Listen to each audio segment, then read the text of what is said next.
جس نے اسے بتایا کہ ناصر صاحب کی بیٹی کی شادی ہے، کل بارات کا دن ہے۔ اگلا دن نکل آیا تھا اور وہ تینوں ناصر صاحب کے گھر کے باہر ایک کونے میں محتاط انداز میں بیٹھے تھے۔ کرنا کیا چاہتا ہے تو کریم؟ اس کی بیٹی کو اغوا۔ کریم کی بات سنتے وہ شدید نیند میں غرق انگڑائی لیتے اپنی نیند بھگا رہے تھے۔ شوق ہوئے، پاگل ہو گیا ہے، ہم دوبارہ جیل نہیں جانا چاہتے۔ دیکھ میرے بھائی، تجھے پسند آ گئی ہوگی وہ کال کوٹڑی، مجھے بھری جوانی کے دن جیل میں نہیں گزارنے۔ امجد فوراً سے نفی میں سر ہلاتے بولا۔ کریم نے سرد نگاہوں سے اس کی جانب دیکھا۔ جیل سے آنے کے بعد تو وہ خونخوار ہو گیا تھا۔ میں تو مذاق کر رہا تھا جگری یار، میرا جو بولے گا میں وہی کروں گا، امجد اس کی گھری پر سیدھا ہوتے منمناتے ہوئے بولا۔ اسد نے بمشکل اسے بھیگی بلی بنے دیکھ کر کہہ کر ضبط کیا۔ دیکھو شاید یہی ہے اس کی بیٹی، کالی چادر میں نقاب سے چہرہ چھپائے، مائیوں کے لباس میں، ہاتھوں کو مہندی سے رنگے باہر آتے گاڑی میں بیٹھی تھی۔ کریم تیزی سے گاڑی میں ان دونوں کے ہمراہ سوار ہوتے اپنی گاڑی اس کی گاڑی کے پیچھے لگا گیا۔ آپ کے گھر سے گاڑی آ گئی ہے، وہ آئینے میں نظر آتے اپنے سجے چہرے کو دیکھ رہی تھی جب سیلون میں موجود ایک ورکر نے اسے آ کر آگاہ کیا۔ رباب مسکراتے ہوئے سر کو خم دیتے اپنی جگہ سے اٹھ کھڑی ہوئی تھی۔ اپنا لہنگا سنبھالتے وہ سیلون سے باہر نکلی تھی۔ سڑک کو سنسان دیکھ کر اسے حیرت ہوئی، یہاں تو صرف ایک ہائی رف موجود تھی، اس کی گاڑی تو کہیں نہیں تھی۔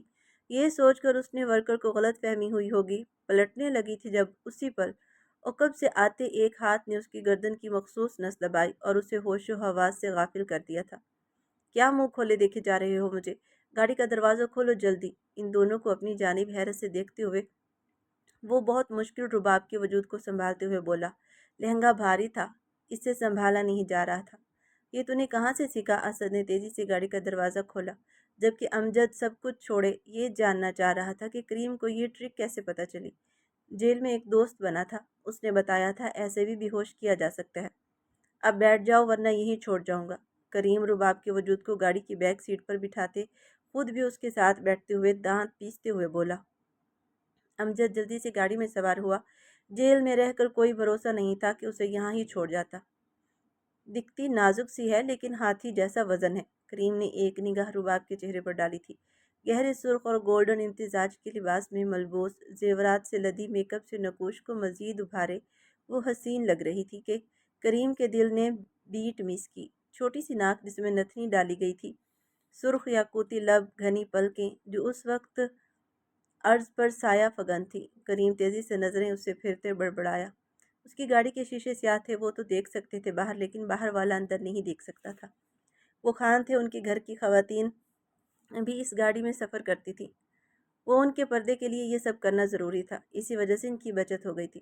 پشاور اپنے گاؤں کی حدود میں آتے وہ اپنے گھر جانے کی بجائے امجد کے گھر آیا تھا۔ رباب کے وجود کو بازوؤں میں اٹھاتے اس کے وجود کو ایک الگ سے احساس نے آن گھیرا تھا۔ سر جھٹکے وہ اسے لیے ایک کمرے میں آتے وہاں موجود چارپائی پر بیٹھ گیا۔ دروازہ بند کرتے وہ باہر آیا تھا۔ اب تینوں دوست مل کر صحن میں بیٹھے اپنی باتوں میں مشغول ہو گئے تھے۔ کریم انہیں تمام واقعات سے آگاہ کر رہا تھا جو اس کے ساتھ ہوئے تھے۔ سمرین جو شدت سے ان تینوں کا انتظار کر رہی تھی، گاؤں کے ایک بزرگ کے بتانے پر کہ وہ تینوں امجد کے گھر موجود ہیں، حیرت زدہ ہوتے پردہ کرتے اپنے گھر سے نکلی۔ اماں دوائی کھا کر سو رہی تھی اور امجد کا گھر 2 گلیاں چھوڑ کر ہی تھا۔ وہ تینوں ابھی باتوں میں مشغول ہی تھے جب کمرے کا دروازہ بجا۔ اس لڑکی کے چیخنے کی آواز سنتے ہی اس نے اپنے لب بھینچ دیے۔ ابھی کریم اس کمرے کی جانب بڑھتا، جب اندر آتی اپنی بہن کو دیکھتے اس نے لب سختی سے بھینچے۔ سمرین جو 3 مہینوں بعد اپنے بھائی کو سامنے دیکھتے آبدیدہ ہوئی تھی، لڑکی کے چیخنے کی آواز سنتے اس نے بے یقینی سے ان تینوں کی جانب دیکھا۔ کریم نے بہن کی بے یقین نظروں کو دیکھتے ہوئے مجرموں کی طرح سر جھکا لیا تھا۔ یہ کون ہے؟ یہ لڑکی؟ سمرین ان تینوں کے چوکنا سر کو دیکھتے ہوئے گویا ہوئی۔ بتاؤ گے تم تینوں؟ ان تینوں کو خاموش دیکھتے ان کی آواز بلند ہوئی۔ جب امجد انہیں سب کچھ بتانے چلا گیا، جسے سننے کے بعد انہوں نے اپنے دل پر ہاتھ رکھے، اشتعال میں بے یقینی اور افسوس کے ملے جلے تاثرات لیے اپنے بھائی کو دیکھا۔ تمہیں شرم نہیں آئی ایسی حرکت کرتے ہوئے کریم؟ آخر اس لڑکی کا ان سب میں کیا قصور؟ سمرین اس کے عارض پر زوردار تھپڑ رسید کرتے ہوئے سنجیدگی سے بولی۔ آپ ہی میں چھوڑ آؤں گا اس کو، کل تک میں صرف اس کے باپ کو بتانا چاہتا تھا کہ گھر کی دہلیز پر آئی بارات کے لوٹ جانے کا دکھ کیا ہوتا ہے۔ کریم چہرہ جھکائے سیٹھ ناصر کو یاد کرتے نفرت سے بولا، چھوڑ آؤ گے؟ تمہیں لگتا ہے کہ سب اتنا آسان ہے؟ اس لڑکی کی عزت داؤ پر لگ گئی ہے۔ تم اسے لے کر جاؤ گے، تمہیں لگتا ہے اس کا باپ اسے اپنا لے گا؟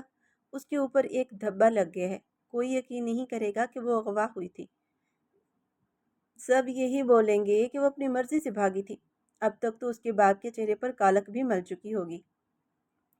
سمرین انتہائی طیش میں کریم سے گویا ہوئی، جو سر جھکائے مجرموں کی مانند کھڑا تھا۔ میں صرف بدلہ لینا چاہتا تھا۔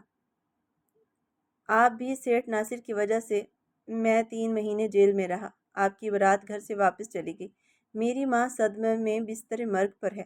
سب چیزوں کا خمیازہ اسی کو بھگتنا تھا۔ کریم مٹھیاں بھیج کر گزرا وقت یاد کرتے ضبط سے بولا، صحیح کہا، اسے بھگتنا تھا، اس کی بیٹی کو نہیں۔ اس بچی کو اب کون اپنائے گا؟ کریم، تم نے اس کی عزت خراب کر دی ہے۔ اسے اس کی بارات والے دن اٹھا لائے تم۔ انتقام میں اس حد تک اندھے ہو گئے تھے، میری تربیت کو بھول بیٹھے۔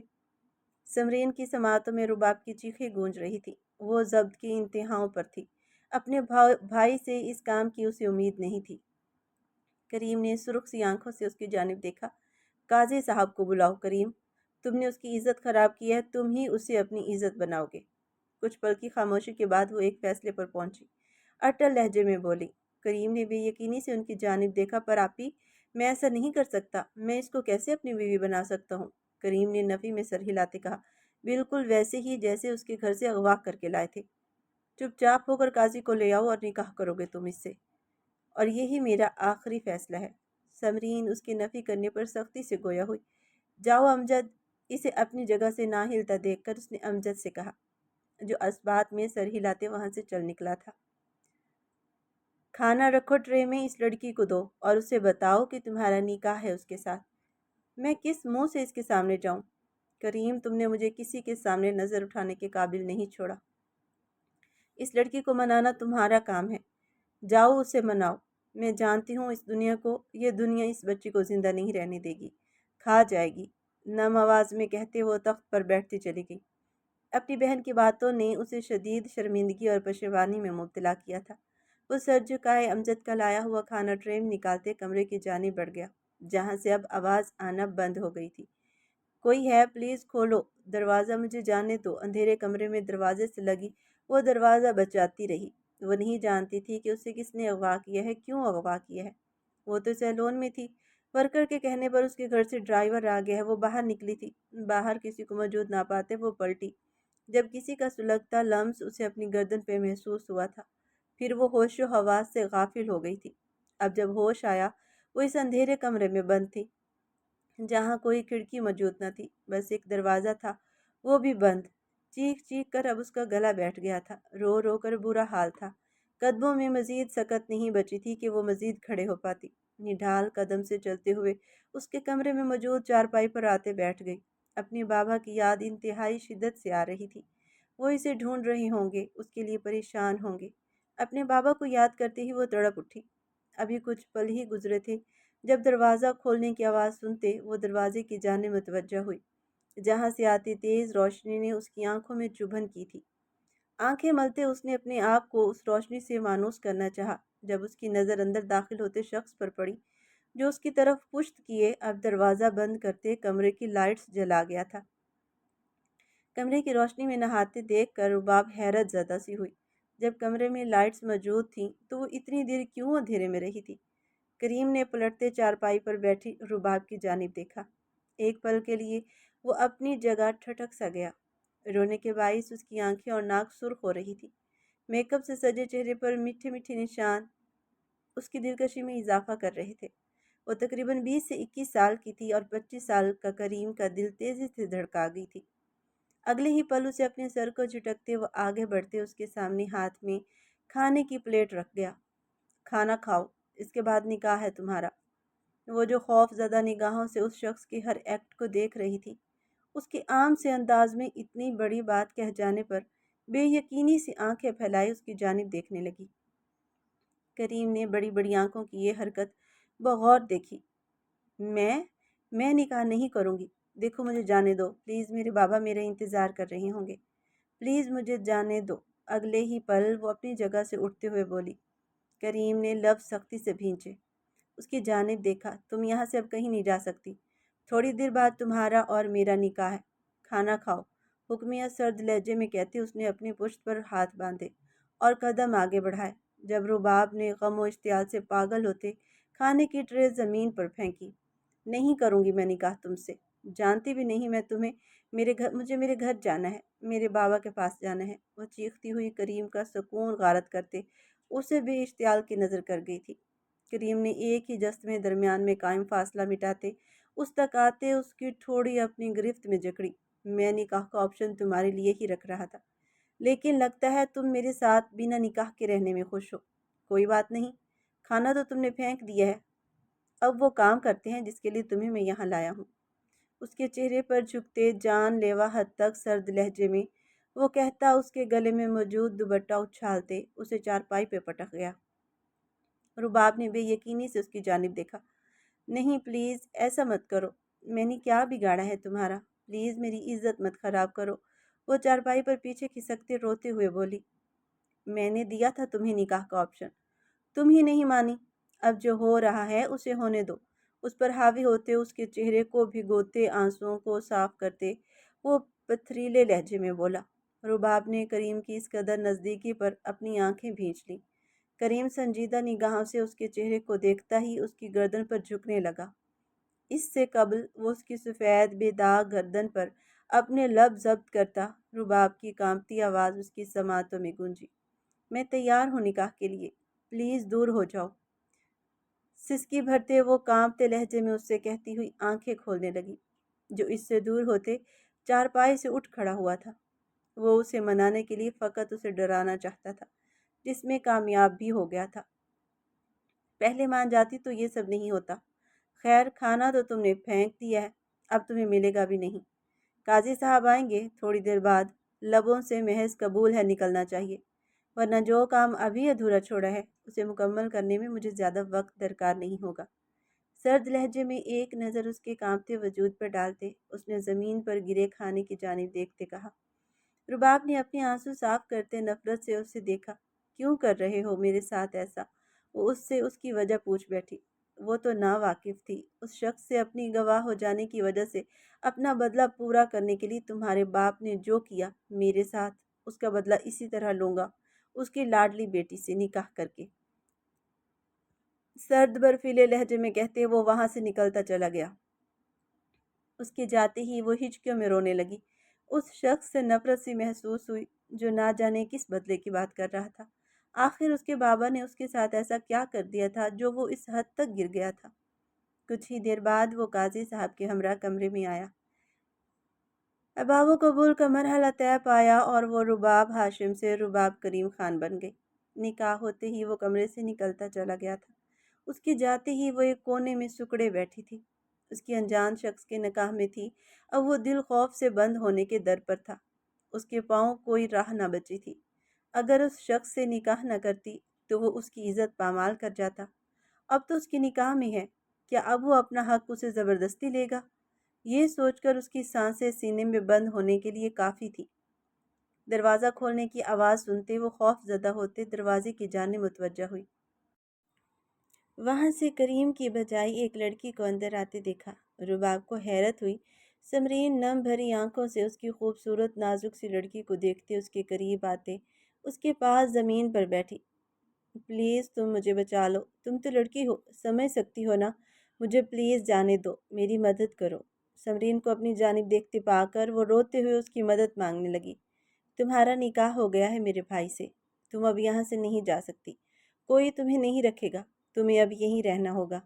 سمرین اس کے آنسو صاف کرتے نرمی سے بولی، جبکہ رباب اس کی بات سنتے آپس سے باہر ہوتے اسے خود سے دور دھکا دے گئی۔ تم سب ظالم ہو، سب ملے ہوئے ہو، لڑکی کو اغوا کرتے اس کی عزت داؤ پر لگاتے ہو، ظالم ہو تم سب، مجھے میرے بابا سے دور کر دیا، ایک جیسے ہو تم سب۔ سمرین کو دھکا دیتے وہ بے حواس ہوتے چیخی۔ سمرین کا ہاتھ زمین پر گرے برتنوں کے ٹوٹے کانچ پر لگا تھا، اس کی دونوں ہتھیلیاں زخمی ہوئی تھیں۔ درد کے باعث اس کی چیخ بے ساختہ تھی۔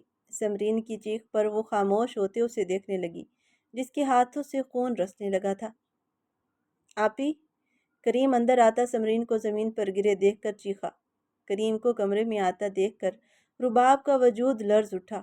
اس نے خوف زدہ نگاہوں سے اس کی جانب دیکھا، جس نے سمرین کو زمین سے اٹھاتے اس کی دونوں خون بھری ہتھیلیوں کو دیکھا تھا، اور پھر سرد نگاہوں کا مرکز رباب کا نازک وجود بنا۔ اگلے ہی پل وہ کانچ کے ٹکڑا زمین سے اٹھائے رباب کی جانب بڑھتے اسے بازو سے اٹھاتے دیوار سے لگا گیا۔ اس اچانک افتاد پر نہ رباب کو سمجھ آیا کہ اس کے ساتھ کیا ہوا ہے، نہ سمرین کو۔ پلیز اپنی گردن پر کانچ کے چبھن محسوس کرتے رباب خوف زدہ نگاہوں سے اسے دیکھتے ہوئے بولی، تمہارے باپ کی وجہ سے کیا کم درد ملے ہیں میری بہن کو، جو تم نے بھی انہیں زخم دے دیا؟ تم بھی اپنے باپ کی طرح ظالم ہو۔ ہمت کیسے ہوئی میری بہن کو تکلیف دینے کی؟ سرخ لہو رنگ نگاہیں رباب کی خوف زدہ بھیگی نگاہوں میں گاڑے وہ دھاڑا۔ رباب کے حواس معطل ہوئے، اس شخص کا خوف مزید بڑھا، اسے لگا اپنے حواس کھو بیٹھے گی، جبکہ سمرین جو اپنے معصوم بھائی کا یہ جنونی روپ دیکھ رہی تھی، ہوش میں آتے اس کی جانب بڑھتے اسے رباب سے دور کرتے اس کے عرض پر تھپڑ رسید کر گئی۔ آپی! کریم نے انہیں دیکھتے جبڑے سختی سے بھینچے، جبکہ رباب فوراً سے سمرین کا بازو تھام گئی تھی۔ اسے سہارے کی ضرورت تھی، ورنہ وہ زمین بوس ہو جاتی۔ دفع ہو جاؤ یہاں سے، ورنہ میرے ہاتھ پھر سے اٹھ جائے گا۔ کتنی زیادتی کرو گے اس لڑکی پر تم؟ پہلے اس کے باپ کے جرم کا بدلہ اسے اغوا کر کے لیا، اور پھر اب اس پر ہاتھ اٹھانے لگے تھے۔ سمرین نے غصے سے سرخ ہوئی رنگت سے دھاڑی، آپ کے ہاتھوں سے خون نکل رہا ہے آپی، اس کی وجہ سے آپ کو چوٹ لگی ہے۔ کریم گہر آلود نگاہوں سے رباب کے لرزتے وجود کو دیکھتے نرمی سے بہن سے مخاطب ہوا تھا۔ میں نے جان بوجھ کر نہیں کیا، مجھے نہیں پتا تھا آپ کے ہاتھ پر لگ جائے گی۔ کپ کپاتے لہجے میں اس نے سمرین کے بازو کو مضبوطی سے تھامتے وضاحت دی۔ اس کی ہچکیاں بند گئی تھیں، آنکھیں نم تھی، چھوٹی سی ناک بھی شدید سرخ ہو رہی تھی۔ رونے کے سبب کریم نے نظریں اس کے وجود سے ہٹاتے اپنی بڑھی ہوئی داڑھی پر ہاتھ پھیرا۔ سمرین نے اسے اپنی سینے سے لگاتے اس کی پشت سہلائی۔ سن لیا؟ اب جب تمہارے اندر بھڑکتی انتقام کی آگ بجھ جائے تب گھر لوٹنا، اس سے پہلے گھر میں قدم نہیں رکھنا۔ سمرین اسے سختی سے سناتی ہوئی رباب کے کانپتے وجود کو خود میں بھینچے قدم آگے بڑھا گئی تھی۔ کہاں لے کر جا رہی ہیں اسے کمرے سے باہر جاتا دیکھ کر وہ سوال گو ہوا۔ گھر، بس ایک لفظ کا جواب دیتے وہ اسے آگے لے کے بڑھی۔ کریم نے بھی قدم انہی کی تقلید میں بڑھا دیے، جنہوں نے باہر آتے اسد کے ہاتھ سے شال لی تھی، وہ پہلے ہی اسے بول کر منگوا چکی تھی۔ شال لے کر انہوں نے رباب کے وجود پر ڈالی۔ بس بس خاموش ہو جاؤ، میں ہوں نا، کوئی کچھ نہیں کہے گا تمہیں۔ زخمی ہاتھ کو اپنی چادر سے صاف کرتے ہوئے نرمی شفقت سے مسکراتے ہوئے بولی، آپ کا بھائی بہت برا ہے، میں نفرت کرتی ہوں اس سے۔ سمرین کے نرمی سے کہنے پر وہ اپنی نفرت بیان کر رہی تھی، اور کریم نے لفظ سختی سے بھینچے۔ اپنی نئی نویلی بیوی کے منہ سے اپنے لیے نفرت کا لفظ سنا، سمرین اسے اپنے حصار میں لیے وہاں سے نکلتی چلی گئی۔ کریم اپنے دکھتے سر کو 2 انگلیوں سے مسلتے تخت پر براجمان ہوا۔ یہ کپڑے بدل لو، یہ میرا سوٹ تمہیں بڑا ہوگا لیکن اس وقت یہی ہے میرے پاس۔ اسے اپنے کمرے میں بٹھاتے اس کے سامنے اپنے کپڑے بڑھاتے ہوئے بولی، آپ کے بھائی نے میرے بابا سے کس چیز کا بدلہ لیا تھا؟ اور وہ اس کے ہاتھ سے کپڑے تھامتے سوال گو ہوئی۔ سمرین نے سنجیدگی سے اسے دیکھا، پر اس کے پاس بیٹھتے اس کا ہاتھ تھامتے اسے بتاتی چلی گئی۔ اسے سننے کے بعد رباب کے آنسو پھر روانی سے بہنے لگے تھے، لیکن ان سب میں میرا کیا قصور تھا؟ وہ اپنا قصور جاننا چاہتی تھی، اسے کیوں سزا دی گئی تھی؟ تمہارا کوئی قصور نہیں تھا، میرا بھائی انتقام میں اندھا ہو گیا تھا، اور اس نے یہ قدم اٹھا لیا، اور اس کے اس قدم سے میں اس سے سخت خفا ہوئی۔ تمہاری نفرت بجا ہے۔ میں اپنے بھائی کی تعریف نہیں کروں گی، بس اتنا کہوں گی کہ وہ دل کا صاف ہے، احساس کرنے والا ہے، خود سے جڑے رشتوں سے محبت کرتا ہے، ان کے لیے شدت پسند ہے۔ اس سے جو ہوا اس کی معافی میں تم سے مانگتی ہوں۔ سمرین کے لہجے میں بھائی کے لیے بے پناہ محبت تھی۔ اپنے ہاتھ جوڑتے وہ اس سے معافی کی خواہ تھی۔ پلیز اس طرح نہیں کریں، میرے بابا کی وجہ سے آپ کی شادی ٹوٹ گئی، آپ کی امی بیمار ہو گئیں، اور آپ کے بھائی کو جیل جانا پڑا۔ میں معافی مانگتی ہوں بابا کی طرف سے۔ رباب کی نظروں کے پردوں سے کریم کی سرخ لہو رنگ آنکھیں ہٹائے نہیں ہٹ رہی تھی۔ بس آپ میری مدد کر دیں، مجھے جانے دیں یہاں سے، میں واپس جانا چاہتی ہوں۔ بھر آئی آواز میں